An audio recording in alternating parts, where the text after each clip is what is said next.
Hello and good morning. In this video, I am going to talk about the 10 life lessons which I have learnt and I have experienced and I have taken from my legacy of both the grandfathers who were born in 19. So, from 120 years of experiences, whatever I have seen from the childhood, whatever I have learned from the autobiographies of both the grandfathers. One grandfather was highly educated with simple living and the other grandfather was less illiterate but with a high thinking and a high lifestyle. So I have learned because the lessons remains the same. It does not matter from which educational background you come or from which financial background you come. If you are successful and if you know your life purpose, you follow certain code of honor or certain principles. Hi. My name is Dr. M.K. Shivani. I'm a medical professional, serial entrepreneur,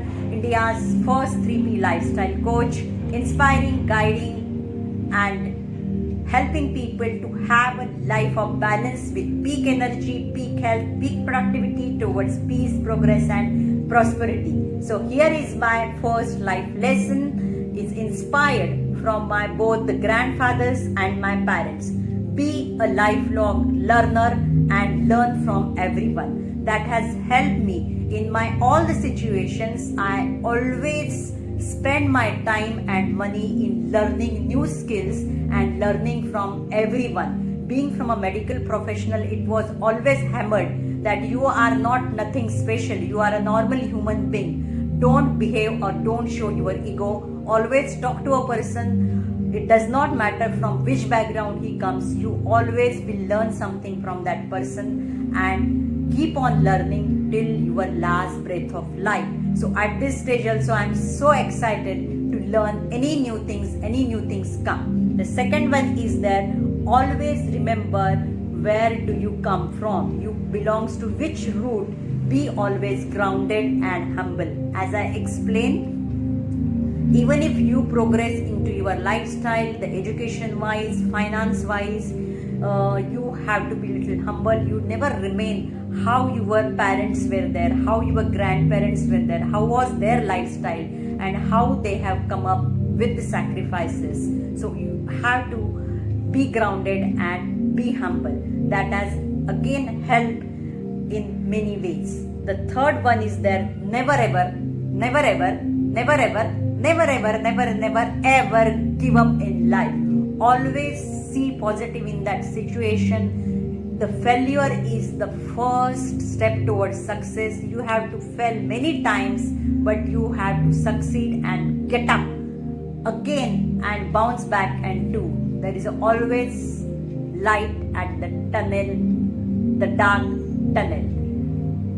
The fourth one is that always look for the long-term vision rather than seeing the short-term gains. It usually happens when so many opportunities comes in front of you. Certain opportunities is showing in terms of money, time or whatever. You will get delayed or little efforts are there and you will see something which is very greedy. Maybe somebody gives me opportunity that I will multiply your money 100 times in a month and that is not legal, and somebody tells me, oh, this is a stock market, I will trade for you and I will give you certain benefits. I will definitely go, which is a regularized and government rules and regulations are there rather than being somebody is giving me lucrative or greedy offer. So always you have to see that delayed gratification. Maybe you will get money in a short term, but you never know the consequences of it. It is not a money, but whatever it may be, you have to do some uncomfortable things to get the comfortable things, looking at a long-term vision. The fifth one is that treat other person with respect and kindness always. I would like to give example for this. This has gone and into the subconscious mind because both the grandfathers were always humble and always respecting the other person. He used to say hello to the peon. He used to say hello or ask for the driver, and we were always surrounded by so many servants. But There was no difference between talking to them or talking to any official. So always treat everyone with the kindness and respect.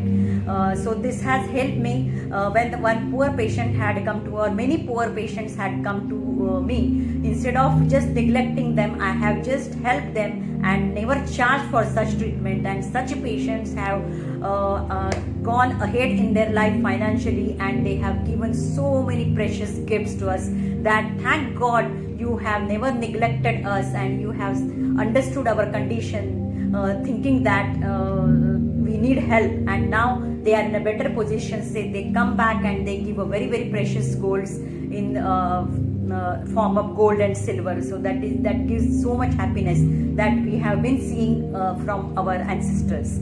The next is that love people unconditionally. So you have to love the person, like the person, accept the person without expecting anything in returns.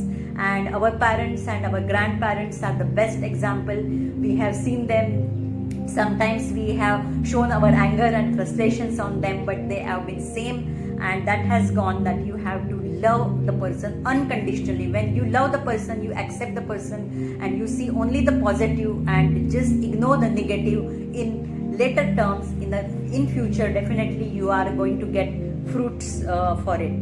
The next one, seventh, is there always take 100% responsibility for whatever is happening in your life. Never blame for any situation, never blame governments, or never blame parents, or never blame anything. You take 100% responsibility what is happening in your life, what is going wrong. You do analysis, learn whatever is needed to do that. You find out from the system what is going wrong and change yourself. The next is there that always compete with self and never compete with others. There is an abundance mindset. It usually happens in a young age. You start competing with your friends, your relatives, or your colleagues, and you try to show off. But always it has been imbibed in our mind that you have to compete yourself. How you can grow as a person in all ways, how you can grow in a personality, how you can grow in financial knowledge, how you can grow in a relationship, and compete with your best selves. There is enough for everybody. Don't see that he is getting more, he is having more friends, or he is having a better place. It is enough for everybody. Always have an abundance mindset. The next is that lead by example. Lead by example to your next generation. They have already led by example by showing this code of honors of courage, determination, starting from zero, helping others and contribute. And that's why we want to carry that legacy, but that is inspiration from them by their actions, thoughts, and behaviors, whatever we have seen from childhood.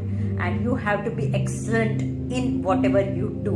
And the last one is there, contribute from your life experiences, life learnings, life earnings in around your people, and understand what is the life of purpose, and you lead your life with purpose, fulfill your duties. But you have to develop as a person, you have to evolve as a person, you have to evolve spiritually in whatever you believe, and always contribute and give to charity. At the end of life, they have given 50% of their income into the charity, and that's what I'm so inspired that keeps me moving, that even if I'm a single parent, lot of weaknesses I have converted into my strengths, and I'm going to follow their legacy to give 50% of your income when you are near death, or 50% of into the charity. That's why my mission is to help 10,000 ladies who are single ladies, to empower them with food, clothes and shelter. Thank you. Signing off, Dr. M. K. Shivani.